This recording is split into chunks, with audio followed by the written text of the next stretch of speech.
আসসালামু আলাইকুম। TMSS public school and college কর্তৃক আয়োজিত অনলাইন ভিত্তিক ক্লাসে সবাইকে স্বাগতম। প্রিয় শিক্ষার্থীরা, আশা করি সবাই ভালো আছো এবং বাসায় বসে মনোযোগ সহকারে পড়াশোনা করছো। এটা অনলাইন ভিত্তিক ক্লাসের আমার দ্বিতীয় ক্লাস। বিগত ক্লাসে আমি কিভাবে ভগ্নাংশের যোগ, বিয়োগ এবং সরল অঙ্ক করা যায় সেটা নিয়ে আলোচনা করেছিলাম। আশা করি সবাই বিগত ক্লাস থেকে অনেক উপকৃত হয়েছো। তোমরা জানো পিইসি পরীক্ষায় 20 মার্চের সংক্ষিপ্ত প্রশ্ন থাকে। তো আজকে প্রথম অধ্যায়ের সংক্ষিপ্ত প্রশ্ন এবং উত্তর সম্পর্কে আলোচনা করব, পাশাপাশি কিভাবে পরীক্ষাতে উত্তরটা লিখতে হবে সেটা নিয়ে আলোচনা করব। তো চলো এবার শুরু করা যাক।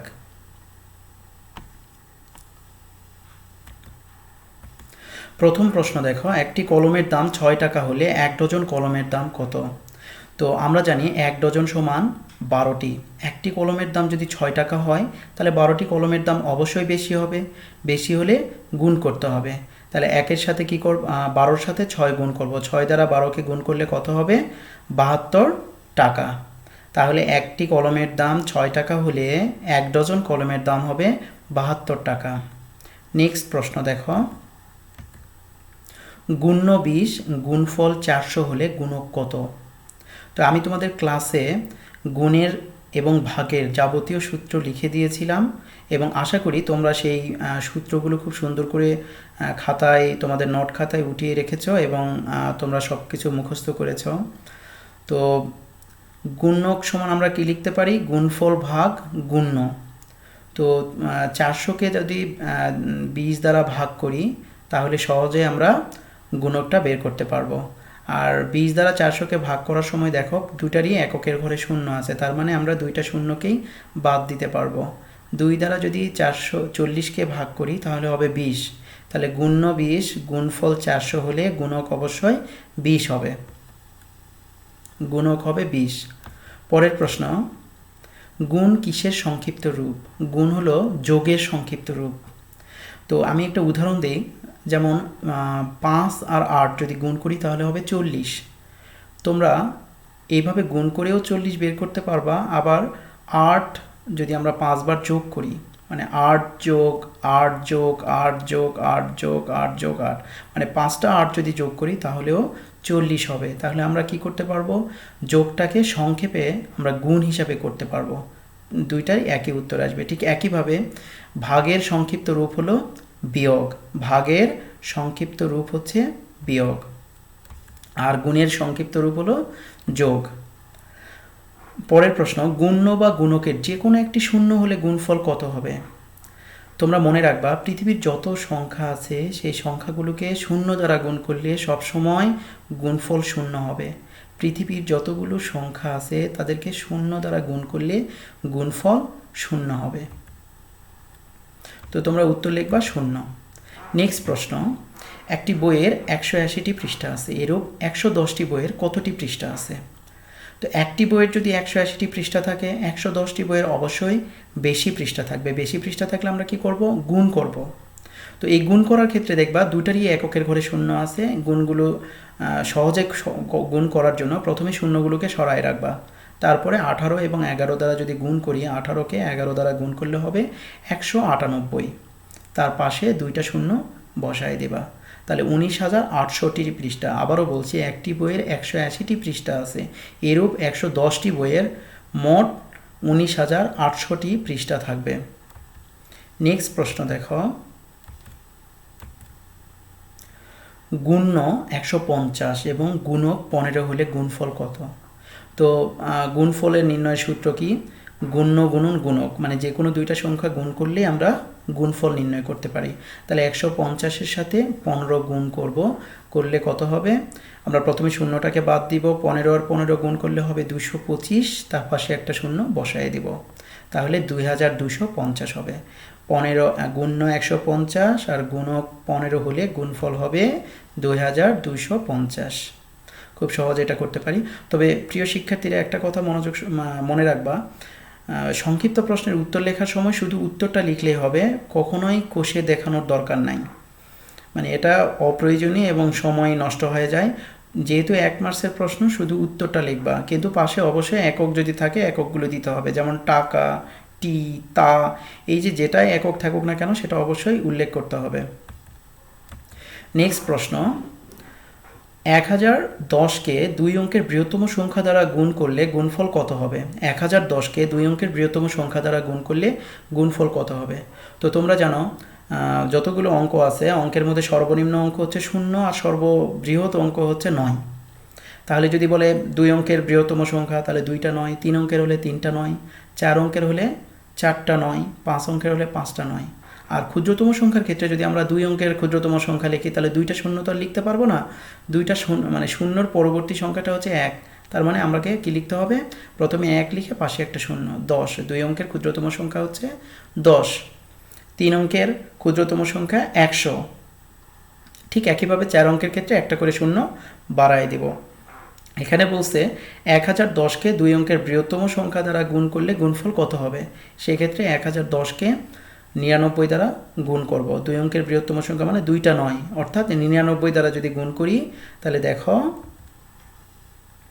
1010কে 99 দ্বারা গুণ করলে প্রথমে 1001কে 99 দ্বারা গুণ করলে 99,999 হবে, পাশে একটা শূন্য বসাই দিলে 99,990।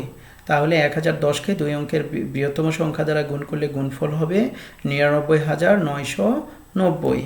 পরের প্রশ্ন দেখো, একটি কলার দাম 5 টাকা হলে 3 ডজন কলার দাম কত? তো আমরা জানি 1 ডজন সমান কয়টি? 12টি। তাহলে 3 ডজন সমান কতটি হবে? 36টি। একটি কলার দাম যদি 5 টাকা হয় তাহলে অবশ্যই 36টি কলার দাম বেশি হবে।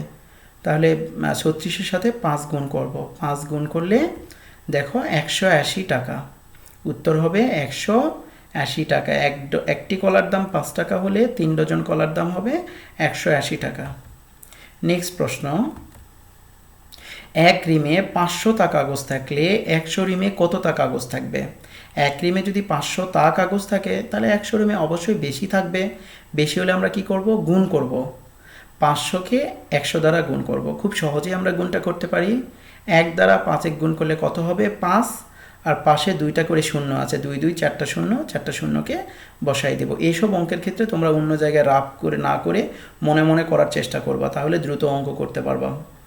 প্রথমে 1 দ্বারা 5 গুণ করব। গুণ করার পরে 5 পাশে 2টা 2 2 4টা শূন্যকে বসাই দেব। তাহলে 50,000 তা। 1 রিমে 500 তা কাগজ থাকলে 100 রিমে 50,000 তা কাগজ থাকবে। নেক্সট প্রশ্ন, একটি টেবিলের দাম 5,000 টাকা, তাহলে 135টি টেবিলের দাম কত হবে? তাহলে একটি টেবিলের দাম যদি 5,000 টাকা হয় 135টি টেবিলের দাম অবশ্যই বেশি হবে। বেশি হলে আমরা কি করব? গুণ করব।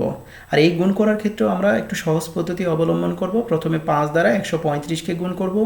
গুণ করে যে উত্তরটা হবে তার পাশে 3টা শূন্য বসাই দিব। দেখো প্রথমে 5,000কে 135, 5 দ্বারা 135কে গুণ করে হয়েছে 675, তার পাশে 3টা শূন্য বসাই দেওয়া হয়েছে, তাহলে 6,75,000 টাকা। একটি টেবিলের দাম 5,000 টাকা হলে 135টি টেবিলের দাম হবে 6,75,000 টাকা। শুধু তোমরা উত্তর লেখার সময়, আমি আবারও বলছি, শুধু উত্তর লেখার সময় 6,75,000 টাকা লিখবা, তোমাদের অঙ্ক করে দেখানোর দরকার নেই। নেক্সট প্রশ্ন, 1100কে 999 দ্বারা গুণ করলে কত হবে? 1100কে 999 দ্বারা গুণ করলে কত হবে? তো প্রথমে 11 দ্বারা 999কে গুণ করব। 11 দ্বারা 999কে গুণ করলে যেটা হবে তার পাশে 2টা শূন্য বসাই দিয়ে আমরা খুব সহজেই অঙ্কটা করতে পারবো। তোমরা এটা সহজ পদ্ধতিতেও করতে পারবা, তোমাদের কাছে যার যেটা ইজি মনে হবে। তবে হ্যাঁ, যেটা খুব দ্রুত করতে পারবা, মানে স্বল্প সময়ের মধ্যে যে অঙ্কটা, যে পদ্ধতিতে তোমরা অ্যান্সারটা বের করতে পারবা, তোমরা সেই পদ্ধতি অবলম্বন করবা। কখনো জটিল করতে যাবা না। এখানে আমাদের মূল উদ্দেশ্য হচ্ছে শুধু উত্তরটা বের করা, মানে অঙ্ক করে দেখানোটার দরকার নাই। যেহেতু সংক্ষিপ্ত প্রশ্ন এবং যে সকল প্রশ্নের মান থাকবে 1, সেখানে শুধু উত্তর লিখলেই হয়। নেক্সট প্রশ্ন, 1100কে 200 দ্বারা গুণ করলে কত হবে? খুবই সহজ। 2 দ্বারা প্রথমে 11কে গুণ করব। 2 দ্বারা 11কে গুণ করলে হবে 22, আর পাশে 2 2 4টা শূন্য আছে, 4টা শূন্যকে বসায় দিব। তাহলে আমরা উত্তরটা পাবো। আশা করি তোমাদের এটা বুঝতে কোনো সমস্যা হচ্ছে না। নেক্সট প্রশ্ন দেখো,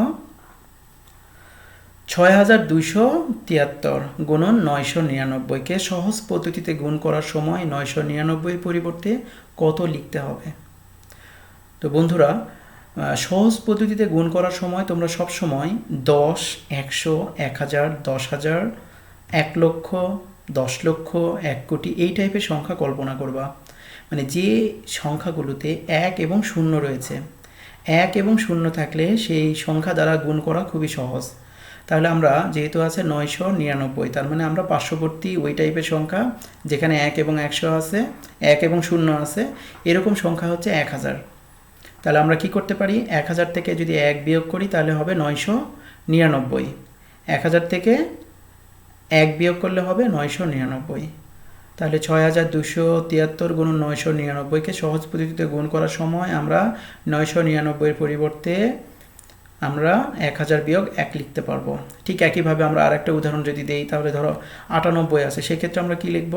তার পার্শ্ববর্তী সংখ্যা হচ্ছে 100, মানে তার নিকটবর্তী সংখ্যা 100 যেখানে 1 এবং 0 রয়েছে। তাহলে 100 থেকে আমরা 2 বিয়োগ করতে পারবো, 2 বিয়োগ করলে 98টা মিলে যাবে, তার মানে 100 বিয়োগ 2 98 পরিবর্তে লিখতে পারবো। ঠিক একইভাবে যদি আমরা থাকে 105, সেক্ষেত্রে কি লিখব? 100 যোগ 5। মানে আমাদের মূল উদ্দেশ্য হচ্ছে 1, 10, 100, 1000 এই টাইপের সংখ্যাকে নিয়ে আসা, যাতে আমরা সহজেই গুণটা করতে পারি। তাহলে আমরা কি লিখতে পারবো? 1000 বিয়োগ 1। নেক্সট প্রশ্ন, একটি ব্ল্যাকবোর্ড তৈরি করতে 700 টাকা লাগে। 21টি ব্ল্যাকবোর্ড তৈরি করতে কত টাকা লাগবে? তাহলে একটি ব্ল্যাকবোর্ড তৈরি করতে যদি 700 টাকা লাগে, 21টি ব্ল্যাকবোর্ড তৈরি করতে অবশ্যই বেশি টাকা লাগবে। বেশি হলে আমরা কি করব? গুণ করব। 700কে 21 দ্বারা গুণ করব। 700কে 21 দ্বারা গুণ করলে দেখো 700 গুণন 21, প্রথমে 7 দ্বারা 21কে গুণ করব, গুণ করে পাশে 2টা শূন্য বসায় দিব। 7 দ্বারা 21 গুণ করলে হবে 147, আর পাশে 2টা শূন্য বসায় দিলাম, তাহলে 14,700 টাকা। তাহলে একটি ব্ল্যাকবোর্ড তৈরি করতে 700 টাকা লাগলে এবং 21টি ব্ল্যাকবোর্ড তৈরি করতে আমাদের 14,700 টাকা লাগবে। নেক্সট প্রশ্ন, একটি খামারে 9,999টি মুরগি আছে। এরূপ 100টি খামারে কতটি মুরগি আছে? খুবই সহজ। আমরা কি করব? 9,999কে 100 দ্বারা গুণ করব। 100 দ্বারা গুণ করার সময় 1 দ্বারা যদি 9,999কে গুণ করি তাহলে ওইটাই হবে এবং পাশে শুধু 2টা শূন্য বসাই দিলেই হবে। তার মানে 9,999 এর পাশে শুধু 2টা শূন্য বসাই দিব। তাহলে দেখো 9,999কে 100 দ্বারা গুণ করছি, গুণ করে শুধু পাশে 2টা শূন্যকে বসাই দিছি, এতটি মুরগি আছে। নেক্সট প্রশ্ন, দুইটি সংখ্যার গুণফল 98, 9,800। একটি সংখ্যা 100 হলে অপর সংখ্যাটি কত? এইরকম অঙ্ক আসলে দুইটি সংখ্যার গুণফল দেওয়া আছে এবং একটি সংখ্যা দেওয়া আছে, সেই ক্ষেত্রে তোমরা সবসময় ওই দুইটি সংখ্যার গুণফলকে একটি সংখ্যা দ্বারা ভাগ করবা। ভাগ করলেই আমরা অপর সংখ্যাটি পাবো। আর এই ভাগ করাটাও খুবই সহজ, কারণ এখানে ভাজক এবং ভাজ্য দুটারই একক এবং দশকের ঘরে শূন্য রয়েছে। তাহলে 100 দ্বারা যদি ওটাকে ভাগ করি, 2টা শূন্য কেটে যাবে, মানে নিচের 2টা শূন্য উপরের 2টা শূন্য কেটে যেয়ে শুধু থাকবে 98। তাহলে দেখো 9,800কে 100 দ্বারা ভাগ করলে উভয় পক্ষে থেকে 2টা শূন্যকে বাদ দেওয়া হয়েছে, শুধু 98 হবে অ্যান্সার। তাহলে দুইটি সংখ্যার গুণফল 9,800 হলে একটি সংখ্যা যদি 100 হয় তাহলে অপর সংখ্যাটি হবে 98। নেক্সট প্রশ্ন, একটি গ্রামে 45টি পরিবার বাস করে। প্রত্যেকটি পরিবার 350 টাকা করে চাঁদা দিলে মোট কত টাকা চাঁদা হবে? তো একটি পরিবার যদি একটি গ্রামে 45টি পরিবার বাস করে, প্রত্যেক পরিবার 350 টাকা করে চাঁদা দিচ্ছে, তাহলে অবশ্যই 45টি পরিবার বেশি চাঁদা দিবে। তো আমরা কি করব? এই অঙ্কের ক্ষেত্রেও গুণ করব। 45 এবং 350কে গুণ করব। গুণ করলে দেখো প্রথমে 35 আর 45কে গুণ করলে 1,575, তার পাশে একটা শূন্য যদি বসাই দেই তাহলে 15,750 টাকা হবে। তাহলে একটি গ্রামে 45টি পরিবার বাস করে এবং প্রত্যেকটি পরিবার 350 টাকা করে চাঁদা দিলে মোট চাঁদা হবে 15,750 টাকা। তো প্রিয় শিক্ষার্থীরা, তোমরা আমি যে আজকে যে সংক্ষিপ্ত প্রশ্নগুলো নিয়ে আলোচনা করলাম। তোমরা এই সংক্ষিপ্ত প্রশ্নগুলো ভালো করে বাসায় প্র্যাকটিস করবা এবং খাতায় লিখে রাখবা, এবং এই অনুরূপ যে আরও সংক্ষিপ্ত প্রশ্ন আছে সেগুলো প্র্যাকটিস করবা। আশা করি তোমাদের কোনো প্রবলেম হবে না। এর পরবর্তী ক্লাসে আমরা অন্য অধ্যায় নিয়ে আলোচনা করব। তো তোমরা অবশ্যই বাসায় থাকবা, ভালো করে পড়াশোনা করবা। তোমরা সুস্থ থাকো এই আশাবাদ ব্যক্ত রেখে পরবর্তী ক্লাসে আবার দেখা হবে।